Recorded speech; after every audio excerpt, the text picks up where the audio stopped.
Hello everyone, my name is Achal Chaudhary and welcome back to the channel which is ECG English Complete Grammar।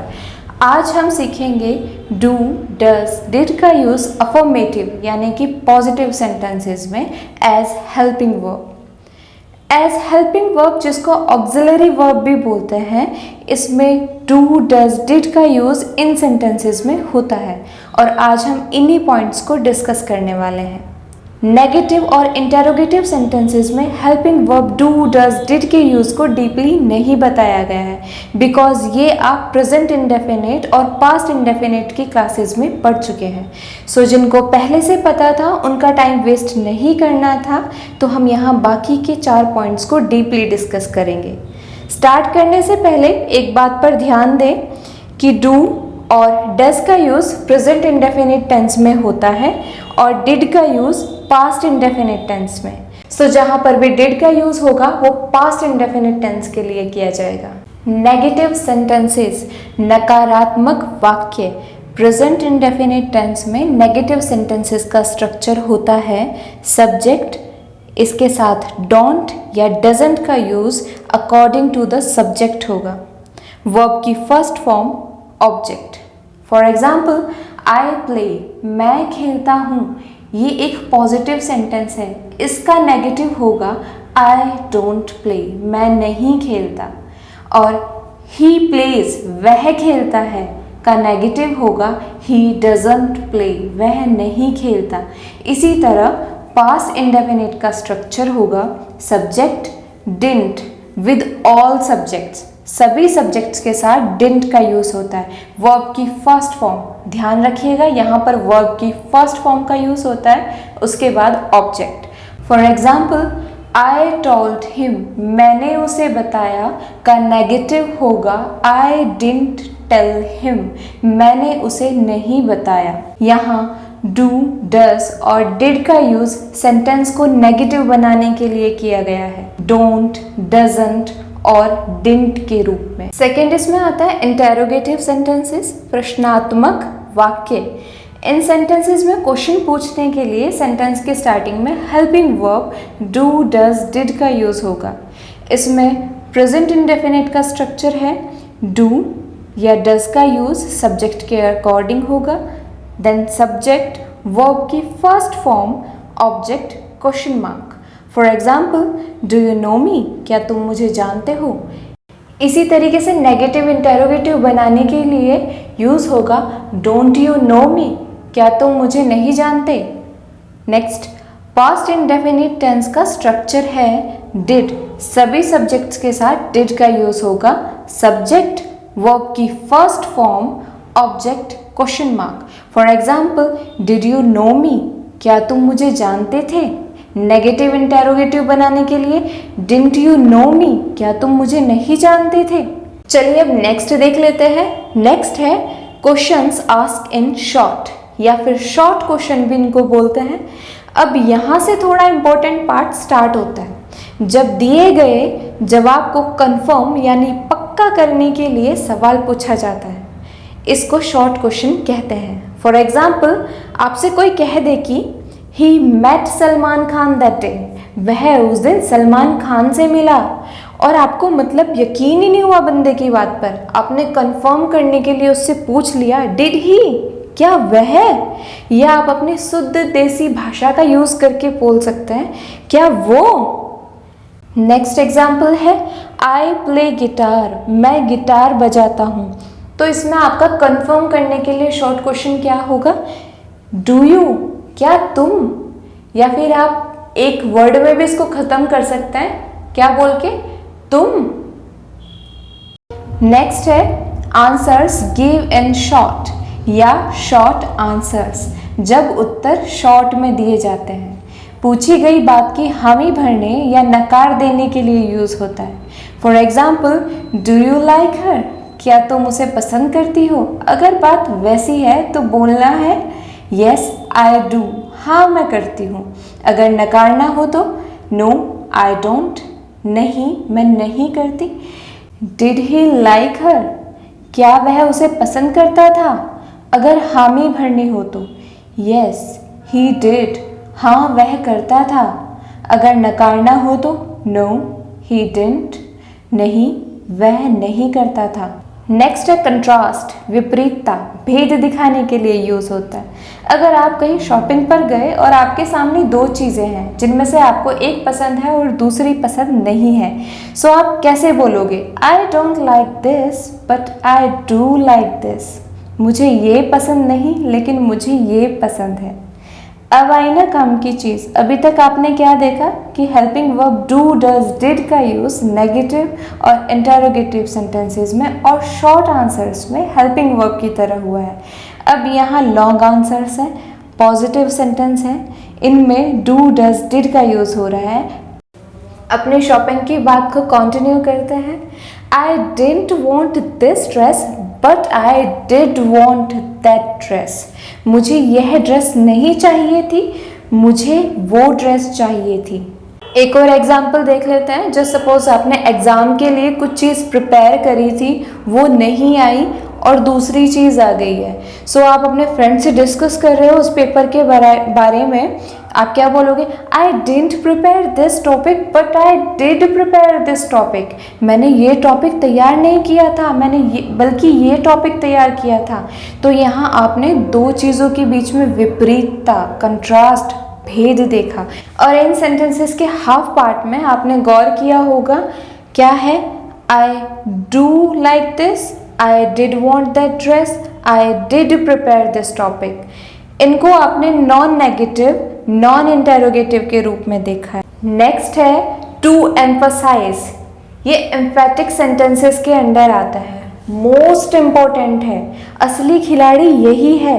Sentence में do I, does I, did I use तो verb की first form का ही होगा। क्यों use होता है do does did का verb की फर्स्ट फॉर्म के साथ? ये वर्ब की फर्स्ट फॉर्म को यानी V1 को एम्फसाइज करते हैं, जोर डालते हैं उस पर। जैसे कि ज़रूर करता हूँ का सेंस देंगे ये, या करता तो हूँ, इस चीज़ का सेंस आपको मिलेगा। एग्जाम्पल से और क्लियर हो जाएगा आपको। पहले एक बार इसका स्ट्रक्चर देख लेते हैं। सब्जेक्ट और टेंस के अकॉर्डिंग डू डज डिड का यूज होगा। वर्ब की फर्स्ट फॉर्म तीनों के साथ। Object, for example he makes comparison, वह तुलना करता है। वर्ब पर दबाव डालने के लिए इस सेंटेंस में डज का यूज होगा, बिकॉज ही के साथ डज का यूज होता है। ही डज मेक कंपैरिजन, वह तुलना जरूर करता है। या फिर इसको ऐसे भी बोल सकते हैं, वह तुलना करता तो है। सो डज मेक जरूर V1 या फिर V1 तो है। अब ये आप पर डिपेंड करता है कि आप इस बात को कैसे बोलना चाहते हैं। वह तुलना ज़रूर करता है, ये बात पॉजिटिव में भी हो सकती है और ये नेगेटिव में भी हो सकती है। अगर नेगेटिव है तो यहाँ तो देखने से ही पता चल रहा है कि ये चीज़ नेगेटिव है। अगर पॉजिटिव में है, आपको पॉजिटिव में बोलना है, तो आप इसमें एडिशनली कुछ ऐड करके ऐसे बोल सकते हैं आपके कि उसकी मजबूरी है तुलना करना, हालांकि ऐसा होता नहीं है। तो आप उसमें कुछ भी ऐड करके उस पर्सन को पॉजिटिव पर्सन बना सकते हैं। आई लर्न इंग्लिश, मैं इंग्लिश सीखता हूँ। आई डू लर्न इंग्लिश, मैं इंग्लिश ज़रूर सीखता हूँ या मैं इंग्लिश सीखता तो हूँ। आई के साथ डू का यूज़ होता है प्रेजेंट इंडेफिनिट टेंस में, इसलिए हम डू का यूज़ करेंगे। He went to gym daily, वह जिम रोज़ जाता था। ये सेंटेंस पास्ट इंडेफिनिट का है, V2 का यूज़ हो रहा है। इसे एम्फेटिक सेंटेंस बनाने के लिए डिड और V1 का यूज़ होगा। He did go to gym daily, वह जिम रोज़ जरूर जाता था। ही अप्रिशिएटेड यू, उसने तुम्हारी सराहना की, नॉर्मल अफर्मेटिव है। एम्फेटिक सेंटेंस बनाने के लिए ही डिड अप्रिशिएट यू, उसने तुम्हारी सराहना तो की, या उसने तुम्हारी सराहना की तो सही।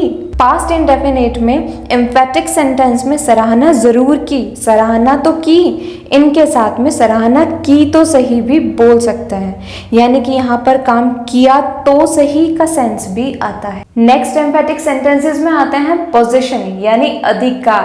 पोजीशन में नॉर्मल अफर्मेटिव बनाते हुए पास है का सेंस देने के लिए हैज या हैव का यूज सब्जेक्ट के अकॉर्डिंग होता है। और इस तरीके के सेंटेंसेस का स्ट्रक्चर क्या होता है, सब्जेक्ट हैज़ या हैव का यूज़ करें, ऑब्जेक्ट। लेकिन अगर हमें एम्फेटिक पोजीशन वाले सेंटेंसेस को बनाना हो तो उनको बनाने के लिए डू डज डिड के साथ ओनली हैव का यूज़ होगा, हैज़ का नहीं।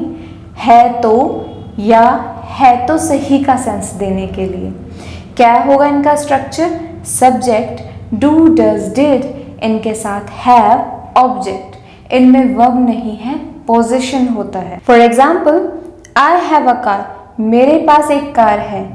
ये नॉर्मल पोजीशन सेंटेंस है। एम्फेटिक पोजीशन सेंटेंस बनाने के लिए I do have a car, I के साथ डू का यूज़ होता है, इसलिए यहाँ पर डू आया है। मेरे पास एक कार है तो, या मेरे पास एक कार है तो सही। शी हैज़ अ कार, उसके पास एक कार है। She does have a car, she के साथ डज का यूज़ होगा और हैज़ की जगह हैव आएगा। उसके पास एक कार है तो, शी हैड अ कार, उसके पास एक कार थी। पास्ट इंडेफिनिट का सेंटेंस है पोजीशन का। इसको एम्फेटिक बनाने के लिए she did have a car, सभी सब्जेक्ट्स के साथ डिड का यूज़ होता है, तो इसलिए यहाँ पर डिड आया है और हैड का हैव हो जाएगा। उसके पास एक कार थी तो, या थी तो सही। नेक्स्ट एम्फेटिक में आता है imperative sentences.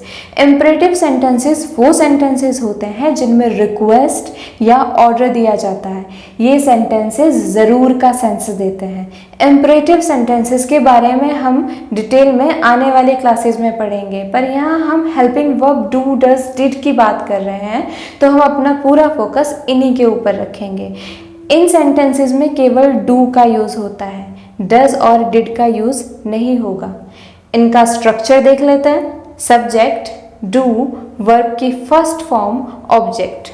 For example, you come here every day, तुम यहाँ रोज़ आते हो। नॉर्मल अफर्मेटिव सेंटेंसेस में इसका मतलब बिल्कुल अलग है, लेकिन जैसे ही इसको इम्परेटिव सेंटेंसेस में कन्वर्ट करते हैं तो देखिए इसका मीनिंग क्या आएगा। You do come here every day, तुम यहाँ रोज़ ज़रूर आना। अब यहाँ इसका मतलब पूरा ही चेंज हो गया है। अब टॉन्ट रिक्वेस्ट या ऑर्डर में बदल गया है। रिक्वेस्ट और ऑर्डर कब हो समझेंगे हम कि कब है, जब कोई छोटा आपसे बोल रहा है तो वो रिक्वेस्ट होगी, लेकिन अगर कोई बड़ा आपको बोल रहा है तो वो ऑर्डर होगा। आगे देख लेते हैं। You come to meet me, तुम मुझसे मिलने आते हो। You do come to meet me, तुम मुझसे मिलने ज़रूर आना। इसको आप शॉर्ट में भी बोल सकते हो, जैसे कि डू कम, डू सब्सक्राइब। अब आपने यहाँ पर एक बात नोटिस की होगी जो कि बहुत इम्पॉर्टेंट है। आपने देखा है टू एम्फसाइज वाले सेंटेंसेस में और इम्परेटिव सेंटेंसेस में इनका एक डिफरेंस देख लेते हैं छोटा सा। एक एग्जांपल लेते हैं एम्फसाइज वाले सेंटेंस का। यू डू लर्न इंग्लिश, तुम इंग्लिश सीखते तो हो। इम्परेटिव सेंटेंसेस में क्या होगा ये, यू डू लर्न इंग्लिश, तुम इंग्लिश ज़रूर सीखना। अब लिखा सेम तरीके से गया है लेकिन इनका मतलब बिल्कुल अलग है। इन दोनों में बोलने पर डिपेंड करता है कि बात को किस वे में बोला जा रहा है, एम्फसाइज करने के लिए या ऑर्डर या रिक्वेस्ट करने के लिए। सो आज की क्लास में बस इतना ही। अगर आपको आज की क्लास थोड़ा भी पसंद आई हो तो वीडियो को लाइक, शेयर और चैनल को सब्सक्राइब करना ना भूलिएगा।